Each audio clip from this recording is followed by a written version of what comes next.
दहेज लोभियों ने अपनी बहू को बनाया अपाहिज, देते रहे दवाई के नाम पर जहरीली नशीली दवाइयां, करते रहे मारपीट। परिजनों को पता लगा तो परिजन अपनी बेटी को लेकर पहुंचे। घायल अवस्था में अपने घर देहरादून चल रहा नवविवाहिता का इलाज। मौत के मुंह से परिजन बचा लाए अपनी बेटी को।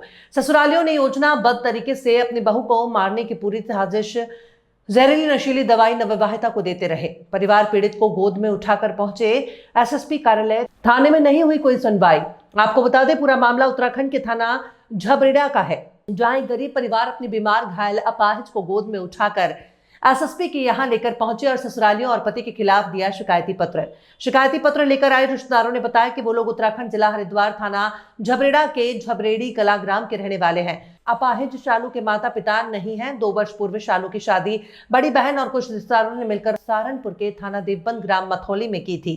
शालू के साथ पति और ससुराली मारपीट करते थे आ रहे थे और शालू 6 से 7 महीने की गर्भवती भी थी।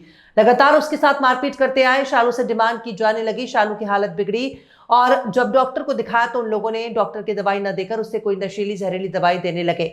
नशीली जहरीली दवाई की वजह से शालू का आधा हिस्सा अधरंग और घायल हो गया। पीड़ित शालू के परिजनों को पता लगा तो उन्होंने अपनी बेटी को लेकर अपने घर ले गए और इसके बाद वो देहरादून में इसका इलाज चलाया गया।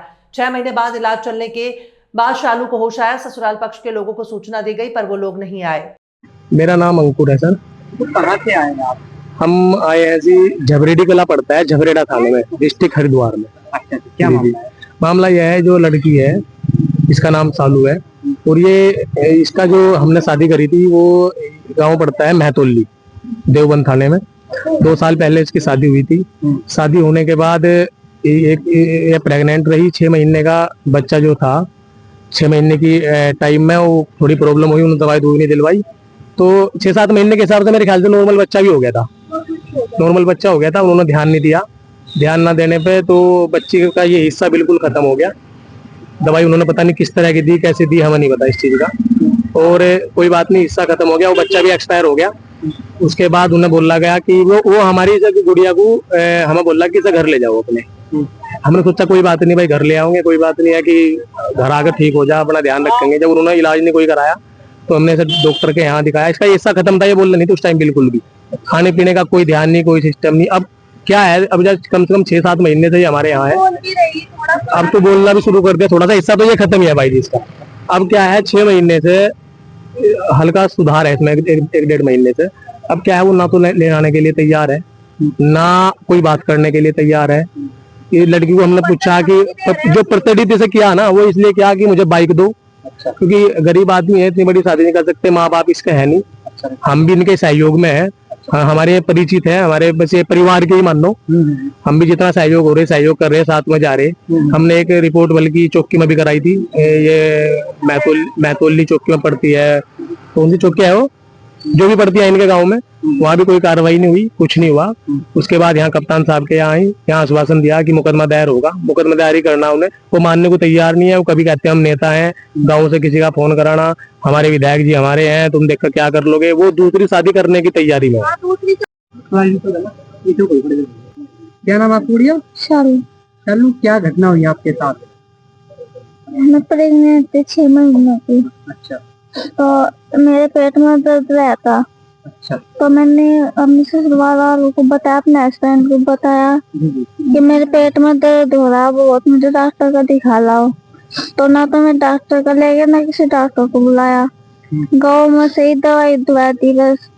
उस तो ज्यादा तकलीफ बढ़ी मुझे। मेरे साथ फिर के न बदतमीजी करी, फिर और ज्यादा दिक्कत होगी। अच्छा, फिर अगले दिन फिर मुझे डॉक्टर का ले गए जी, मेरे ज्यादा ही तकलीफ बढ़ गई। तो फिर डॉक्टर बोलने लगे इसे तो दिक्कत होगी बहुत ज्यादा, इसकी सफाई करनी पड़ेगी, अन्य बचने की नहीं, अगर रेस्ट करेंगे तो मर जाएगी। तो फिर सोच विचार करा सब ना, फिर डॉक्टर ने जबरदस्ती सफाई करी। मैं मनाई कर रहे थे कि हम नहीं करवाते। लोगों ने करवाई? ससुराल वालों ने? मैं तो मनाई कर रहे थे, मेरी तकलीफ ज्यादा बढ़ गई थी ना, मरने की हालत हो गई थी। दूसरी लड़की लेकर और मैं मनाई कर रहे थे ससुराल वाले कि हम नहीं करवाते, बस वैसे ही कर दो इंजेक्शन लगाकर, पर हम नहीं सफाई करवाते। अब नहीं, इसके जिंदगी का सवाल है, लड़की के बचने की नहीं। सफाई होगी जबरदस्ती, फिर डॉक्टर ने मेरी वो करी। फिर 9 दिन तक तो सही रहा वो बच्चा, 9 दिन बाद एक्सपायर हो गया। मुझे कुछ नहीं खाने पीने को दिया, बच्चा है और बिस्कुट चाहे और बिस्कुट। दवाई देते हुआ तो तुझे दे ही नहीं देते। आपकी जो हालत है फिलहाल चल भी नहीं सकती, आप पूरा हिस्सा खत्म है आपका। हाँ, तो फिर उन लोगों ने क्या आपको कोई मेडिसिन दी या कुछ क्या किया? मुझे अब पता नहीं, कुछ अलग सा कुछ छुआ मते में। अच्छा, अगर मैं नशे में हो जाऊँ तो मुझे कुछ नहीं पता रहता मेरे घर पर कौन आ रहा है कौन जा रहा है, कोई नहीं। एक पाउडर में सुना। अच्छा, उस टाइम मैं नशे में रहूँ थी, मुझे कुछ नहीं पता रहता। अच्छा बेटा, दवाई भी दूसरी देते थे क्या? हाँ। अच्छा, आप क्या चाहते हैं? आप बताओ अपनी बात। मुझे तो इंसाफ चाह रहा बस। अच्छा, मुझे और कुछ नहीं चाह रहा। ठीक। मैंने डॉक्टर को बोला, मगर मुझे डॉक्टर को दिखा लो, मैं चलती चलती गिर जाऊँ थी। मारा भी थे क्या नाम, फिर मैं चलती चलती गिर जाऊँ थी, मेरे पैरों में कमजोरी आ गई। मैंने कहीं बलवा, मगर मैं चलती चलती गिर जाऊँ, मुझे डॉक्टर का दिखा दो तो मना कर देते, हम नहीं दिखाते, मेरे दोनों पैसे नहीं है, अब हम नहीं लगाते, मरेगी मर जाओ। बाइक भी मांगते, लड़का कहता कि अपने भाइयों को बाइक देवेंगे। तो ना तो डॉक्टर का दिखाया ना कुछ, मेरे पैर खराब हो गए। कितने महीने से आप बेड पे हैं आप? 1 साल हो गया। ठीक। दूसरा साल लग गया। कार्रवाई चाहते हैं आप उसमें? जी। ठीक है। और लड़का मारा पीटा भी था, सासू भी। क्या नाम था लड़के का? अंकित जी। और सासू का? सासू का रामपति। दवाई कैसे देते हैं वो? दूसरी जो डॉक्टर वाली देते हैं या दूसरी देते? दूसरी डॉक्टर को तो ढंग से दिखाया ही नहीं उन्होंने। हाँ, चलो ठीक है।